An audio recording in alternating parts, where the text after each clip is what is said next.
ओम पूर्णमदः पूर्णमिदं पूर्णात् पूर्णमुदच्यते पूर्णस्य पूर्णमादाय पूर्णमेवावशिष्यते.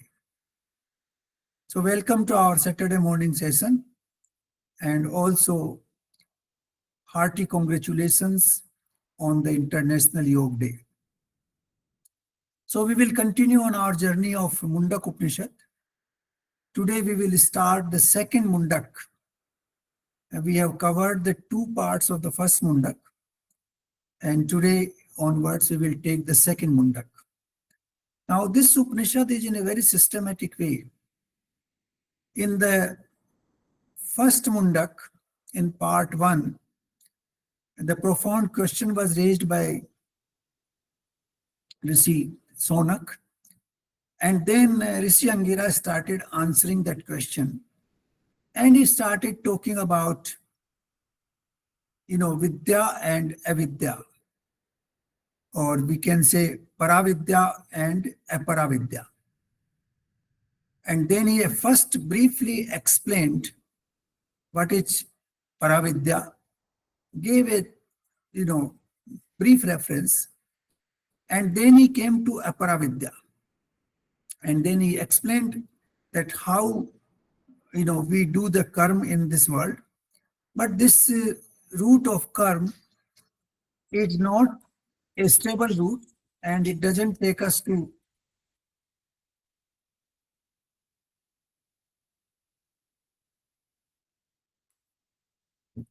does not take us beyond the what we call pleasures and pains of this world.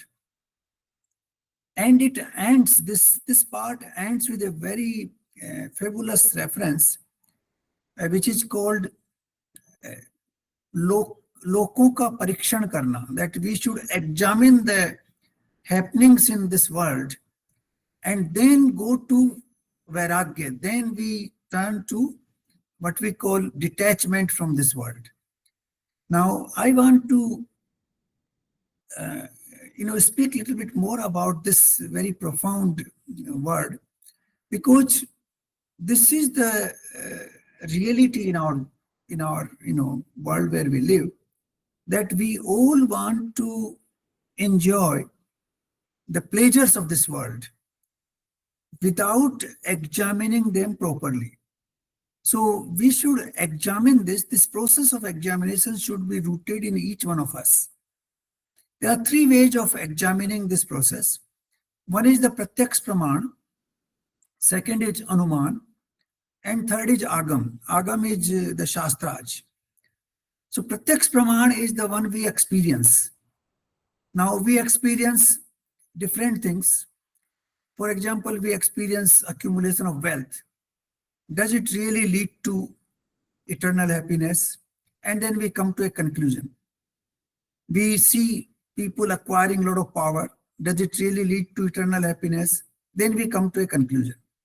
And then anuman, we see others doing these things, and we estimate and we come to a what you call logical conclusion that this is not leading to real happiness. Now I was doing little work on this, and I there are traditionally in Rajasthan there is a saying that there are seven sukh, सात सुख है जो जीवन में सबको लेने चाहिए. So now whether these pleasures of life, seven pleasures of life, do they really make us happy? So we'll briefly examine that. So those seven sukhs are like this. पहलो सुख निरोगी काया, दूजो सुख घर में माया, तीजो सुख कुलवंती नारी, चौथा सुख पुत्र हो आज्ञाकारी, पंचम सुख स्वदेश में वासा, छठवां सुख राज हो पासा, सातवां सुख संतोषी जीवन, ऐसा हो तो धन्य हो जीवन. Now this is the list of the seven pleasures, but there are different lists. There's another list of 16 pleasures which talks about good friends and good knowledge and good neighborhood and other things as well. So if we examine first one or two sukhs in this list, and then we find whether they really lead us to anand or eternal happiness. And let us see that. So, Pehlo Sukh Nirogi Kaya. Now, we all know that Nirogi Kaya is very important. We have to be, in terms of our body, we have to be healthy. Now, we can do yoga. Today is International Yoga Day. We can do yoga, we can do pranayam, we can follow, the Ayurvedic system of eating our food. We can regulate our life very nicely. Still, there are three, dukh, which will always come in our life, in our physical body. There are three varieties of them. The first one is that somebody might end up with some accident. You are walking and somebody comes and hits you. You are walking, you can fall down. So the body will get hurt and you will have problem. So accident can happen to anybody and you cannot avoid that. Secondly, despite all that we do, there could be some malfunctioning because the human body is a very complex system. So there could be some malfunctioning here and there, and we still can fall sick. So sickness may happen rarely, but it can happen, and it does happen in most cases.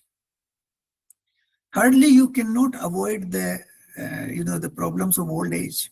When you grow, your capacity to eat, your dental problems increase, your hearing problems becomes acute, your sight becomes weak, your bones become weak, you can't walk, sometimes you can't talk. So all these you cannot avoid. So these are the three, what you call exceptions, which always prevail, which are not really exceptions, which are the eternal truths of our body health. That despite all that, we will have some kind of body problems.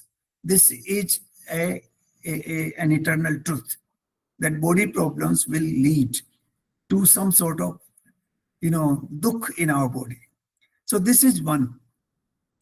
If you talk about Duja Sukh Ghar Mein Maya, now you can have, enough wealth, more than enough. And we have seen a lot of billionaires around the world. Are they really happy?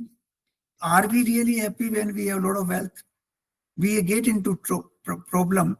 First of all, we don't have time to spend that wealth. We have to preserve that wealth and we invest it here and there, and then we find the stock exchange is going down, the property prices are going down, I have lost in this business, this and that. It causes tremendous amount of anxiety and distress in the body. So even these sukhs, when you have in good quantity, I'm only taking two of them. We can take one more. Kulvanti Nari, we can say spouse, good spouse. Even then, I have not found any couple in this world who has not experienced ups and downs in the married life. There are always some arguments, some problems, some quarrels which happen. So even if we take this list, this is of 7 pleasures, you take of 16 pleasures, it is inevitable that we will end up in some sort of, trouble in every case. So this examination has to be done. This examination will reveal to each one of us that ultimately in this world, we have to face distress, we have to face stress, and we have to pass through troubles, headaches, and body pains. This is inevitable. In fact, if you look at the philosophy of Gautam Buddha, he starts with saying that the dukh is the reality of this world. Sansar mein dukh vyapt hai, lekin you can overcome that. That is what he says. So this examination of lokas is very important, and then only slowly you detach yourself from the pleasures of the world, and then you go to what we call vairagya. Vairagya does not mean that you leave this world and go in a jungle and live all alone. No. Vairagya means that you do not remain attached to these pleasures. You do your duty properly. You perform whatever is required to perform. But without any attachment, without any expectations, so that you do not pass through this cycle of pain and pleasure. So this is what I thought I will go back on this before we start the second Mundak. And because this is the foundation of the second Mundak, it tells us that first you should, experience this world and come to a conclusion that this world is full of troubles. It will not give you eternal happiness. It will not give you bliss. It will not give you anand. And then you should, return to Vairagya. You should go to Vairagya. That would be perfect Vairagya. I think Osho has also mentioned this, that you have to experience this world. And then slowly, you will, turn your back to this world and turn your mouth or your face towards the Supreme. So now let us start with the second Mundak. The first part, this Mundak also has two parts. So the second Mundak, first part. हे प्रिय, वह सत्य है जिस प्रकार प्रज्वलित अग्नि में उसी के समान रूप वाली हजारों चिंगारियां नाना प्रकार से प्रकट होती हैं, उसी प्रकार अविनाशी ब्रह्म से नाना प्रकार के भाव उत्पन्न होते हैं और उसी में विलीन हो जाते हैं. Now let us take word by word. Saumya tat satyam etat, that this is the truth. This is an established fact. This has been stated with all authenticity. This is the truth. Yatha, means जिस प्रकार से, that in that form. Sudiptat pavkat. Sudiptat pavkat means prajwalit agni, the fire which is blazing fire with all the flames coming up. From that fire, thousands of sahasrasa chingariyan, that these blazes, thousands of sparks come out, having the same properties. Sarupa means the same properties of fire. And the fire has heat. These sparks also have heat. They have light. Fire has light. That has light. It is the power to burn. They also have power to burn. So Sarupa means same, in the same format. The similar, not similar, but exactly the same properties. So from the blazing fire, thousands of sparks come out with the same properties. And they appear. We can see them in front of us. Tatha, exactly the same way, aksharat vividha, that from the supreme, akshar, from the supreme, thousands of, it's just a number, but a variety of bhava, prajayante. A large number of thoughts come out, large number of things come out, and ultimately they disappear into the same Brahma, same Akshar, same supreme power. Now in this Upanishad, this is the third example of this nature. The first two example was a spider making a web and using the same material of her own body and then gulping it back. The second example was that the earth giving rise to thousands of different vegetations and then they disappear back into the earth. And actually the fourth one, that millions of hair come out of the human body from the same body material and then they dissolve back. So these are the examples which are actually depicting the reality of this universe. These examples tell us that how this world originated, how this universe came into existence. This question has been asked many times, how this universe came into existence. And these examples are part of this Upanishad alone. These are quoted everywhere in the world. All the profound writers quote these examples. So these examples tell us that from the universal consciousness, which is Akshar Brahm, everything originates from there and dissolves back into that. There is nothing else which exists. Now, there are other examples. The examples which are in, for example, Mandukya Upanishad, that in the night when we sleep, this universe is destroyed. In the dream world, we create a new universe. That universe comes out of the same, consciousness. It's called Tejas, the Tejas power of consciousness. And then we create a world. So many characters are created there. And we play in that world. We act. Sometimes we laugh, sometimes we run away, sometimes we fear, sometimes we talk. All those things we perform in that world. And when the dream ends and we wake up, we find that nothing is in existence. But they come out from the same consciousness. The same power of consciousness creates this world.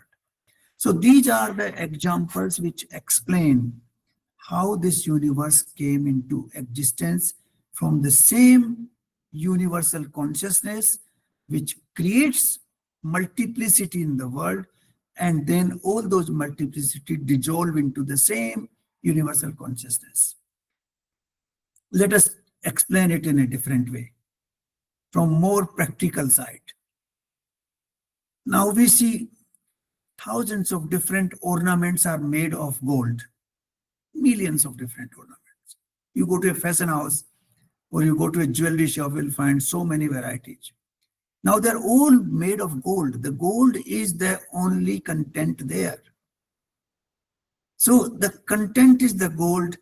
And if you take that ornament to a goldsmith, he will not give you the price of the ornament, but of the gold. He will evaluate in the price of the gold. So you can create millions of different varieties of ornaments from the gold, but in a sense that is gold. So in a sense that is Brahman, but you can create millions and trillions of different forms and species of life in this universe. Similarly, let's take example of this Akash. Akash is closest to the supreme, because though it is not tangible, it doesn't have a form, it doesn't have a smell, it doesn't have a color, but still we can feel it. We can feel this whole empty space.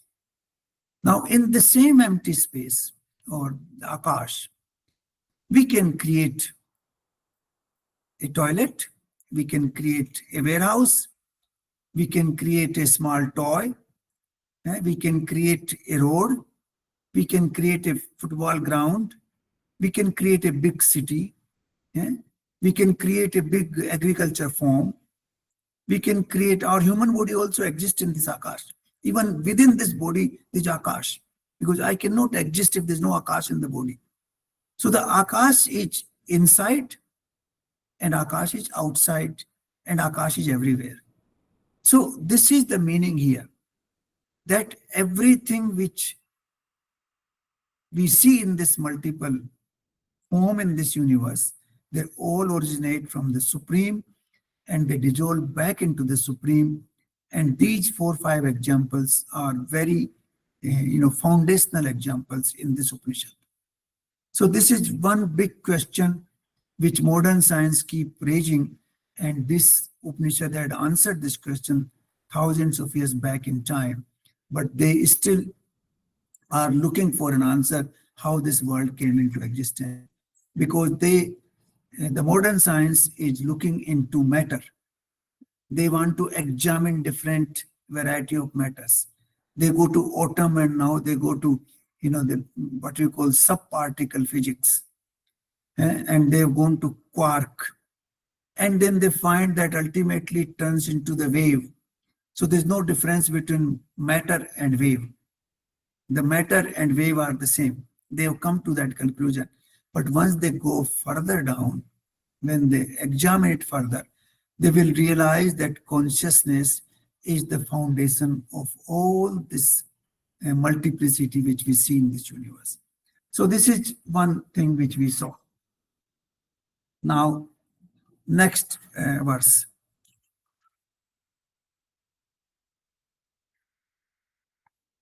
निश्चय ही दिव्य पूर्ण पुरुष आकार रहित समस्त जगत के बाहर और भीतर जन्मादि विकारों से अतीत प्राण रहित मन रहित होने के कारण सर्वदा विशुद्ध है और इसलिए अविनाशी जीवात्मा से अत्यंत श्रेष्ठ है.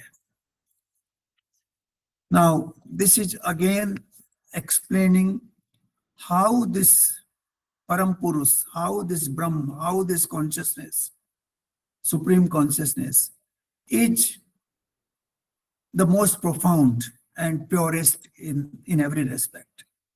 It says Divya. Divya means its origin is unknown, it's divine. The origin is divine. Purus it is complete in every respect. It doesn't have anything lacking. Amurt. Amurt means it doesn't have a shape, no form. Murti nahi hai koi. Amurt. Then it has Sabhayavantaram. That is, it is existing inside and outside both. Bahya and Antar. Andar and Bahya. Dono taraf, it's existing everywhere. Aj. Aj means it is without any, origin, without any birth. There is no, birth of it. Then apran. Apran is without any pranic energy. Because the whole thing is, alive. So there's no need of pranic energy. Aman, there's no mind. No mind is there. Subra, Sarvda Visuddh. So these are the qualities which have been given here. Some of similar qualities have also been given earlier in the first Mundak and first part of the first Mundak. But here the intention of the Upanishad is that it wants to tell us that the Parampurus, the universal consciousness, is completely without any vikar, without any,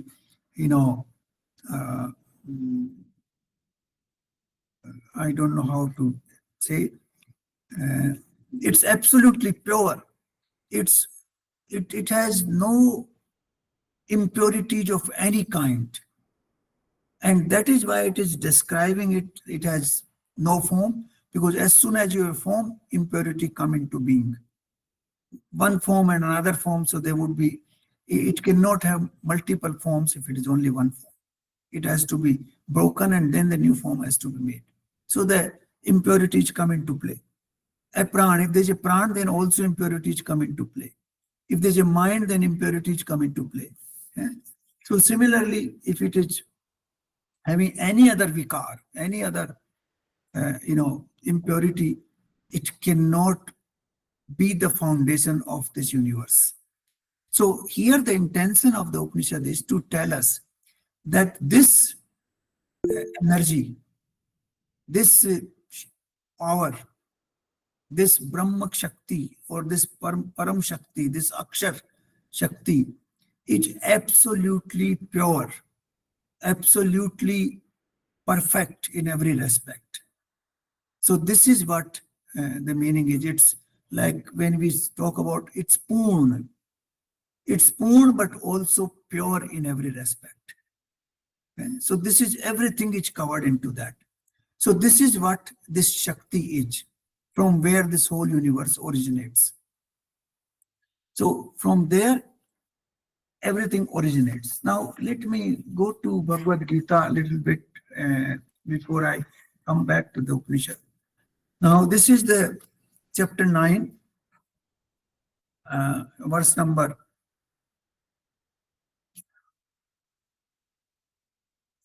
16, 17 and 18.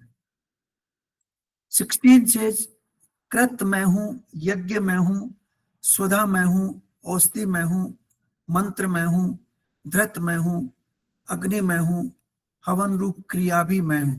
मतलब everything we, कृत means all the actions, all the karmas. Yajna, all the karmas which are done with uh, dedication to the Supreme. Swadha, everything which we put into the Havan Kund, that is also me. So all that is me. इस संपूर्ण, then verse number 17, इस संपूर्ण जगत का धाता अर्थात धारण पोषण करने वाला एवं कर्मों के फल को देने वाला, माता पिता पितामह जानने योग्य पवित्र ओंकार तथा ऋग्वेद सामवेद और यजुर्वेद भी मैं हूं. So everything originates from there. Then next one, प्राप्त होने योग्य परम धाम, भरण पोषण करने वाला, सबका स्वामी, शुभ अशुभ का देने वाला, देखने वाला, सबका वासस्थान, शरण लेने योग्य, प्रत्युपकार न चाहकर हित करने वाला, सबकी उत्पत्ति, प्रलय का हेतु, स्थिति का आधार, निधान और अविनाशी कारण भी मैं हूं. Now this is what the Supreme is. That everything is He. In fact, there was another example in Bhagavad Gita where He said that like in ice, there is nothing but water. Similarly, in this whole universe, there is nothing but the Supreme. So this is what the Upanishad is telling us here. That everything that originates starts or comes from this supreme power and dissolves back into that power. And now it will give you specific examples. It will go into the details of the universe, the various manifestations which we see. Now it says, इस परमेश्वर का अग्नि मस्तक है, चंद्रमा और सूर्य दोनों नेत्र हैं, सब दिशाएं दोनों कान हैं, और विस्तृत वेद वाणी है, वायु प्राण है, जगत हृदय है, जिसके दोनों पैरों से पृथ्वी यही समस्त प्राणियों की अंतरात्मा है. Now this has been described, this whole universe, the whole existence is supreme, is nothing but supreme. And it says that the fire is the mastak, that is the the forehead of the Supreme is the fire, because fire is the one which gives you the knowledge. The forehead gives us the knowledge. The fire is the one which enables us to see. It is also the sign of enlightenment. So Agni is the mastak. It is the mental power, the forehead of the Supreme. Surya and Chandrama dono aankhein hai, netra hai. Now it is just a what you call description, that how the whole universe is embedded with God. The God is everywhere. It is pervading the whole universe. So the moon and the sun, these are the two eyes of the Supreme. All the directions, sab disayen, that we see all around us, these are directions embedded into the Supreme. These are the directions of the Supreme. These are like his ears. All these directions which we see, these are like his ears. And whatever we listen in this world, whatever sounds we experience, that is Vistrit Ved Vani hai. Whatever sounds we hear, that is the Pranvayu, that is the air. And the Vedas are the Vachan, the spoken words of the Supreme. And then the whole middle part of this universe is his heart. Jagat, Viswam Radhayam, Viswam Radhayam, the whole universe is his heart. Then Padmabhyam Prithvi, उसके जो पैर हैं, his feet, legs and feet, that is the earth where we are standing. And then Sarva Bhutarantaratma, that he is sitting in every bhoot, every prani, every thing that exists in this universe. Bhoot means all manifestations, whether it is live or whether it is what we call moving and non-moving. Because the Vedic language talks about moving and non-moving. The moving elements, like we move, animals move, birds move. Non-moving is like, plants don't move, they stay in one place. Though they move upwards, but still mountains, they stay in one place. So we can also say animate and inanimate in English language. But basically nothing is inanimate in the core of it. There's some life in everything, even the mountains and the river and earth has life in it. But the quantity of life is less, the consciousness is less. That is called mineral regime. So mineral regime to plant regime to animal regime to human regime, all of these are embedded with the Supreme's consciousness. This is what it says. So if we look at this universe actually is a depiction of the Supreme. Like I was, the other day sitting and analyzing the fruits, because many fruits come these days. So you see, look at mango. It has a very different text, different style. It has the seed in the middle, then comes the pulp, and then comes the skin on the top. Now you look at anar, the pomegranate. Now it has a very totally different structure, how it is made. It has the skin on the top, but then there are so many thousands of small seeds inside, and each seed has a seed, and it has the juice on in the middle, and then there are divisions within the. If you see the fruit of anar, open it, you will find small partitions all over. That is a very different. Then you look at sitafal, it has a very different structure altogether. Then you look at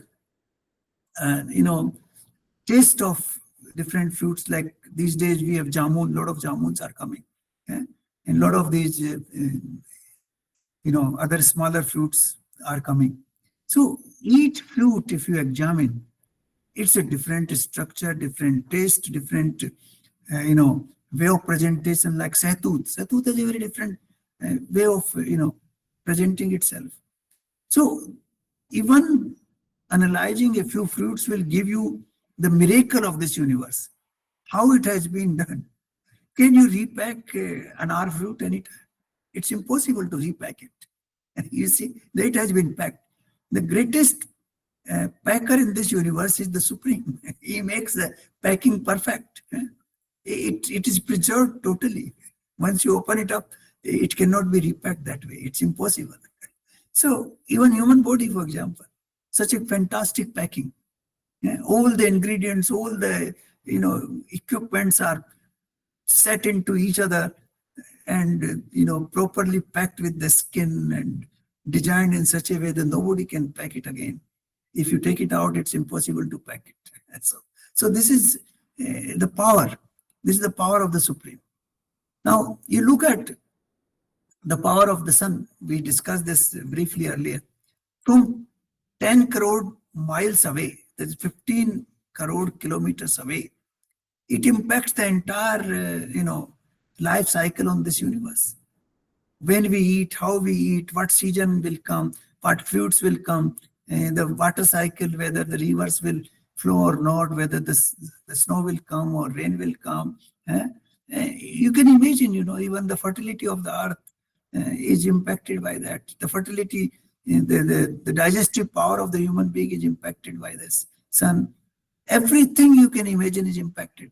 Something sitting 15 crore kilometers away from us. So imagine the power of this supreme power. And that is only one small element of the supreme. He also has the moon. He also has all the planets. He has the all the air which is there in this universe, all the water which is there. All these are part of that supreme power. So when we imagine this, then we realize that how unimportant or how minuscule we are. We are nowhere in this universe, and still we have great ego that I did this, I did this, I didn't do. Without me, this would not have been possible. And we keep praising ourselves everywhere we go. I did this, I did this. So this is how it is. But these things just happen because we come with certain qualities. Every human being has some qualities. There's no human being which has no quality at all. And we are expected to perform according to those qualities. Now, Prime Minister Modi may have different qualities, I may have different qualities, Rajesh may have different qualities, Dinesh may have different qualities, a maid which comes in our house, she may have different qualities, a farmer has different qualities, a businessman has different qualities. Everybody is endowed with qualities. The nature of the qualities is different, but there are qualities with everybody. And those qualities are endowed by the Supreme. So this is how this universe came into being. This is what this Upanishad starts with now in the second part. In the first part, it gave the introduction. It talked about paravidya and apara, and then explained the apara, and then told us that you should experience this world and then get the vairagya, and then you should understand this. So there's a stage where you can understand this universe, and that is possible only when we turn our back to the world. If we remain engaged into the world, if we remain completely, engrossed with the world, then we cannot understand this knowledge. This knowledge is the second step after turning the back to the world. Everything, like, we have these training courses, or even in our MBA course, we had the programs. Okay, you have to finish this book first. Once you have understood this, then you go to the next one. And so there are steps everywhere. So similarly, there is a step here. And this step is the step which, is based on detachment from the world. Once we detach, then we start seeing the whole universe as the manifestation of the Supreme.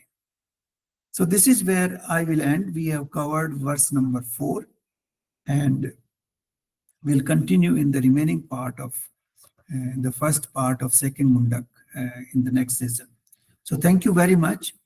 And I'm sure we will enjoy this Upanishad, because this Upanishad is very deep, very profound, and tells us everything, all the so-called, the profound questions of science or unresolved questions of the science are dealt with in this universe. So thank you very much.